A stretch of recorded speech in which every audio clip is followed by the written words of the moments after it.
Yes, yes, yes, yes. We are here to introduce ourselves. This is once again the Arcturians. Primarily, the stronger connection is the what you'd call subconscious, the main guide, the larger essence of the vehicle speaking. While you hear her female voice, I am much more of a masculine energy identity. If you're going to label me, and that is fine. You can label me as you choose. I have got many Earth names that people have labeled me as, and I am fine with that. You do not need to use my correct pronouns, shall I say, because all is well. As long as you can respect and trust that my information I am sharing through this vehicle is from my higher perspective, being guide to many for a long time for humanity. And as I said before, I have been a guide for many beings who are living physical lifetimes. This is part of my interests. This is what I am feeling relatively good and confident at doing. And so I am comfortable with my experiences and my position to be able to support those who are seeking the higher truth, the higher perspectives, to be able to understand the significance of your lifetimes now.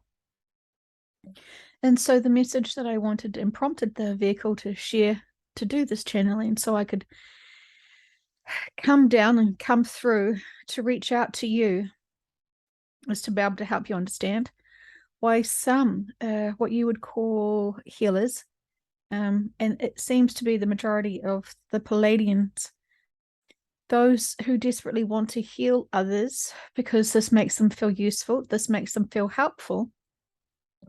Those who have got a Palladian background, who are guided by Palladians, they're very practical with their skill sets, and they can feel the energy, the emotions, and the pulse of everybody the best they can to be of service, to be able to figure out how to be of service the most. These healers put themselves on the front line, shall we say, to be able to be of service. However, they lose themselves quite regularly with the density, and they're not realizing how much energy they are holding on.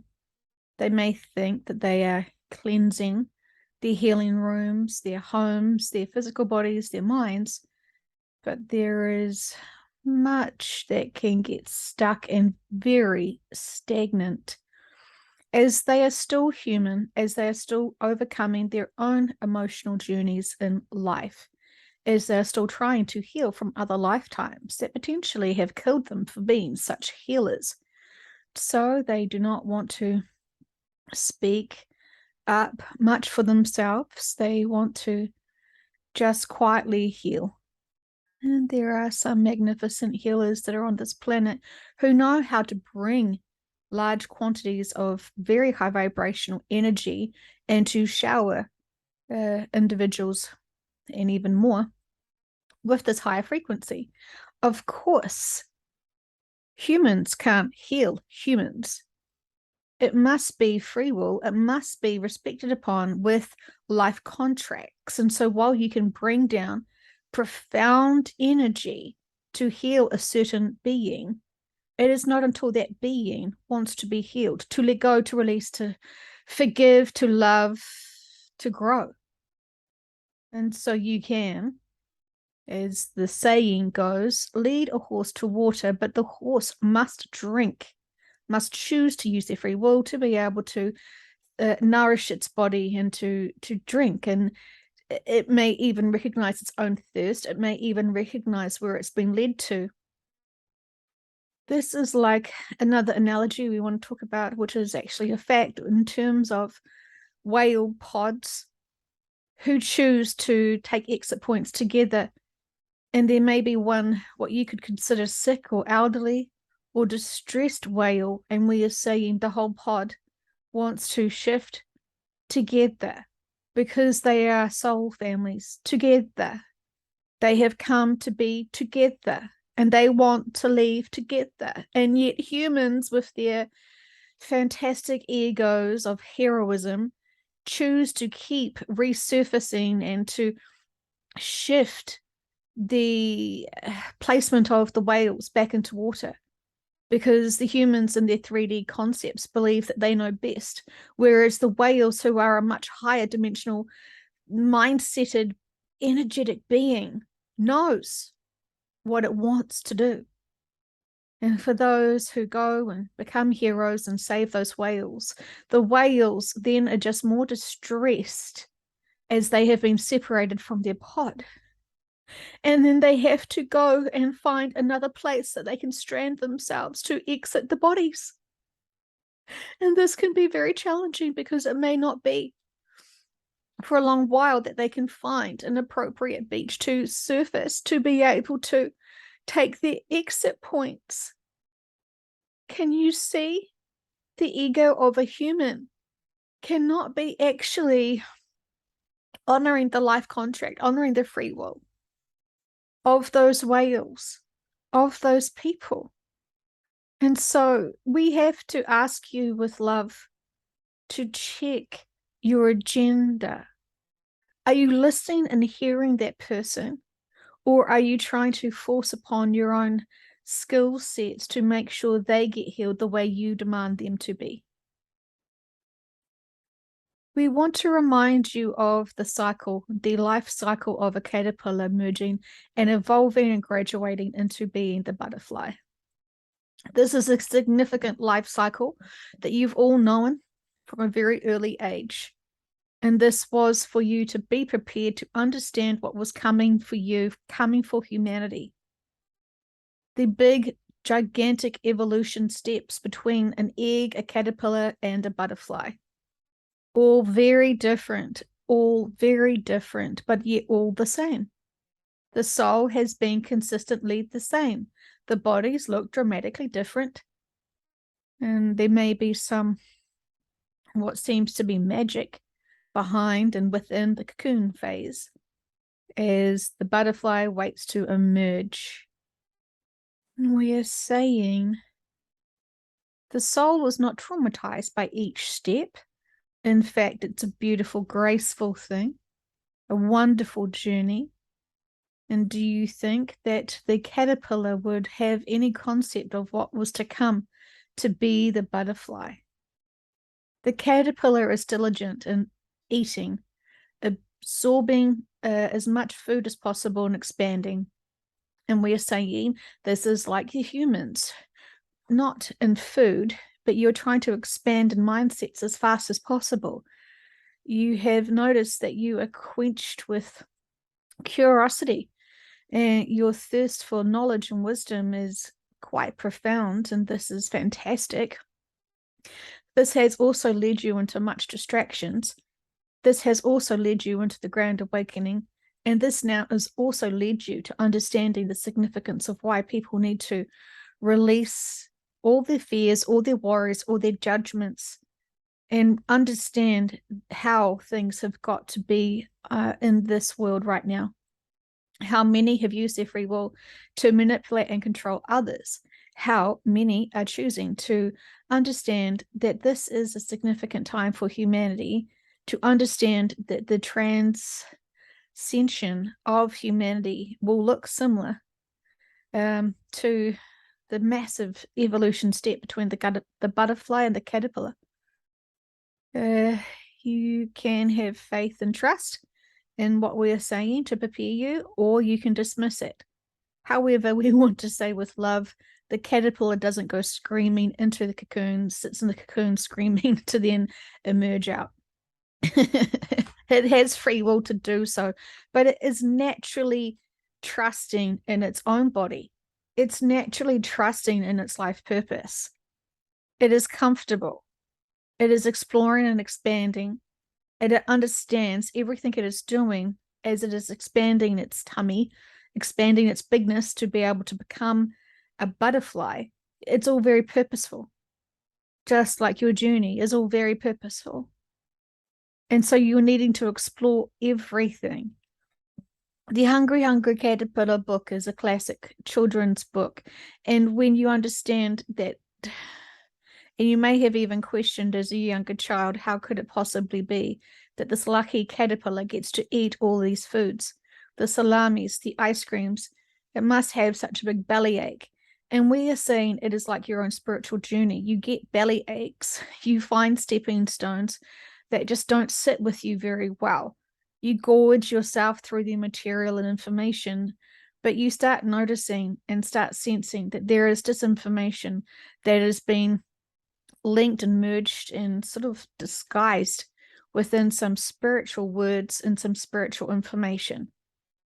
Many of you are holding on to certain influences for hope of their way of processing when they are only focusing on the ascension part and component of the grand awakening. They're never going to be able to tell you the transcension part. They are only themselves comfortable with being caterpillars. They can't understand the change between the caterpillar and the butterfly, so they dismiss the butterfly phrase. They want to just be special unicorn caterpillars, as you could say. And there is much more. While the death of the caterpillar is the death of the caterpillar phase merely and only, there is much more to that caterpillar's experience, and you know that. You've seen this yourself. You understand what this miracle process of transcension is. And so, while there is differences, but also similarities between the life cycle of a human and a caterpillar and the butterfly, we are saying explore this yourself. Feel into what is happening to your bodies. For those who have not emotionally and mentally done their inner work, they will feel the pains and aches and sufferings of releasing and pushing and merging through that.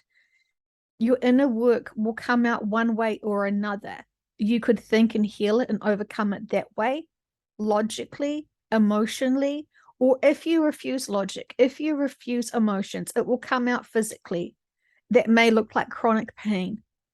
You may have to feel the pain that you are holding emotionally within you if you are shutting down and refusing to go back into remembering your abusive childhood, for example, that painful experience, for example. When you cannot go back through those life experiences to see the lessons, to see and understand what happened. While you may not know the karma that you needed to pay back, for example, this lifetime, you will feel victims. And that is fine. There is still purpose in feeling victim. There is nothing wrong with all of the range of emotions you have ever felt or will ever feel through this physical life that you have on earth now. Everything is significant. You must value and validate all emotions. But part of your journey to grow is to be able to understand the lessons and the experiences. It's not possible for you to know every single lesson and experience and purpose of every single action that you do every day for all of your entire life you've ever lived here and others. That is too much. That is too much of a distraction. But there will be prompting you times and moments to think about certain attitudes, interactions, conversations, and situations that you have had with others that you may still be feeling a bit of guilt over or a bit of hurt over. Whatever you're feeling and thinking, explore it now. Forgive yourselves, forgive others, love self, love others. And this is a daily thing you'll be needing to do. And often you could do many times an hour, depending on what pops into your mind. Because this is a time to heal. This is a time to expand and grow. And so we say to those healers who have distracting themselves from their own inner journey, distracting themselves from what they need to heal, forgive, and empower themselves through to gain the bigger perspectives, to understand the lessons and the reasons why they have wanted to have certain people in their lives and have certain events in their lives. Part of your agreement to be here as leaders was and healers was to be able to experience all of the range of traumas and emotions that a human could have. So you could train yourself in this conscious lifetime to be able to understand what is going on for your clients and the people that are around you. And again, we say because you're empathic, you hold on to a lot of emotions and energy that doesn't serve you. And you're quite clueless to it with much love. You have bought, say, for example, crystals when you're in a very time of need and frustrations and pain. So as soon as you grab that crystal, you are dumping all of your density into that crystal. And then you put that crystal on a shelf, thinking this must then give you high frequency vibrations. And we are saying you've only programmed that crystal to hold your density. And it sits there still holding that density. You have not released it. You have not done anything with it. And this is like filling up all of the cups in your house and assuming that you can drink from all of that fluid. And we say some of you have put poison into those cups and they're just sitting there. Anyone who comes into your home to maybe drink from your cups, assume that all of your cups have got high frequency of value fluid to nourish their bodies, and yet they could easily grab energetically a cup of poison that you have just saved there thinking all is well. It looks like a pretty crystal. I trust the crystal still knows what to do. I'm saying to you that the crystals do not have its own consciousness to be able to know what is a high frequency or not. It is a vessel. It is an empty book. And you write the materials in, you imprint the materials of information in, the energy within, the empty cup where you put fluid in it. Is it going to burn someone because it's a hot cup of tea and they think it's a cold beverage? Do you understand the significance of what you're doing with the crystals, how you're programming the crystals? And so when you have got lots of density and traumatic times where you're really going through a lot of inner work and you touch those crystals, and those crystals will instantly with like a sponge absorption will take that density from you. So that makes you feel uplifted to that crystal. Oh, that's a good one. You will think, I feel much better. I must have got really great high frequency vibrations from that crystal. And we're saying it doesn't work like that. The crystal has just absorbed that density. Now, are you going to always have that density within the crystal, or are you going to recharge it? Are you going to remove that density from that crystal, ground it back into the earth, and be able to charged up again when you are high frequency? You know that you're only one vehicle with one energy field. Many people who know what to do with their crystals are charging up a lot of their crystals and having that amplified around their healing rooms, around their homes. Do you see the significance of why you must be using these correctly and not having assumptions? They are naturally uplifting. Chances are you have got a crystal that has been mined and it's absorbing the exhaustion of the miner. Then it has been sold and sold and sold and maybe reshaped and sold before it gets to you. Do you know the history of your crystals, or do you just assume when you buy them they are naturally high frequency? And we are saying it is like thinking you can go to a tub of ice cream and it will be forever full. We're saying when you use some of the ice cream, it goes forever. You can't replenish the ice cream. You must buy more or create more. And we're saying this is the same with the frequency of the crystals. You absorb and use the energy if it's high frequency at the time that you grasp it. And so the miners will be getting the natural frequency of that crystal, but then it will be removed and there would be just open storages. It is just like saying a cup that is filled once is going to be endless. It isn't. As soon as you drink that fluid, you will quickly finish your beverage. It's empty. Your crystals can be quite empty. And then when you have people coming into your home, when you have anyone coming in an energy field, including yourself, and you're not in a high frequency, your crystals are capturing that mood from you. So honor your energy. Be respectful and mindful of all of your energy. These are tools. You must maintain the tools. Some of you have density in crystals that don't serve you anymore. Please honor them. It's like the crystals themselves energetically are trying to reach out to you now to say this to you. Please honor and love them and respect them while they do not have, as we said, we're saying some of them. This is interesting because it seems like some of them can contain a soul essence, but that is a contract between what you could call the owner and the crystal. But it's more about the belief system that the person's holding the crystal, believing that this is connected to a certain someone who has passed over. And so the crystal will heat itself quickly as that person holds the crystal, and this is the communication of the departed person using its frequency, their frequency, to raise the heat of the crystal to confirm, I'm here, I'm here, I'm here, I've never left you.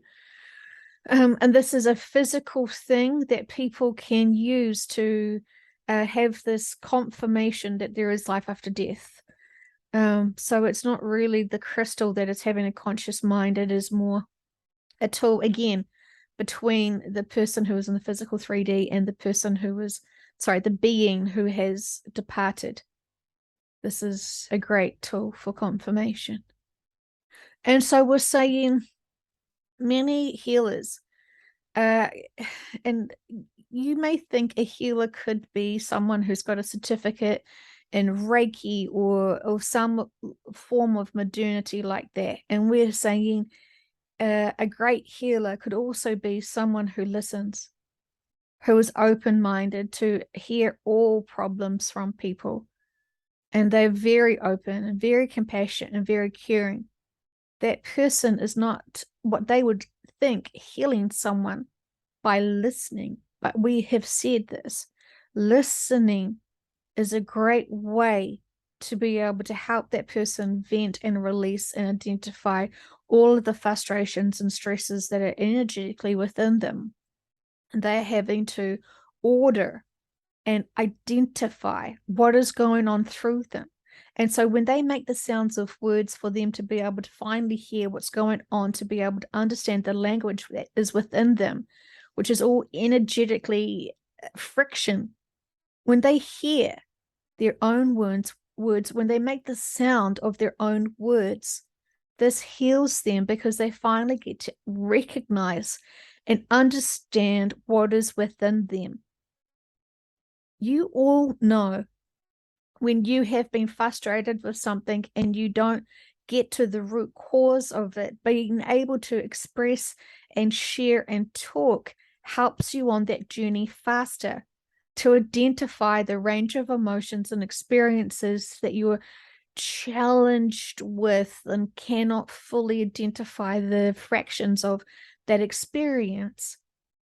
You're making sounds, you're making music as you're speaking, and this is healing you because it comes across as a rhythmic expression. So you're creating, and when you create the sounds, create the explanations and create the understanding of what's going on within you, it is then transmuted that frustration out energetically, and you have released that energy as you can finally figure out what's going on for you. So actually organizing and collating the energy within you and releasing that as sounds is healing you. And so therefore, allowing someone to be able to express what's going on, even if they're yelling and screaming, this is healing them because they're releasing what's within them. The yelling and screaming is the energy coming out of their bodies, coming out of their minds, coming out of their fears, their hearts, their physical bodies. Those people who are yelling and screaming are the most toxic because they are at boiling point. They like volcanoes needing to release the steam. And so do not take their expression to heal themselves as a personal attack on you. Just use your ears, do not use your hearts, and do not use your minds to make assumptions that this is an attack on you. You are a pillar of strength who loves themselves, who knows their self-worth.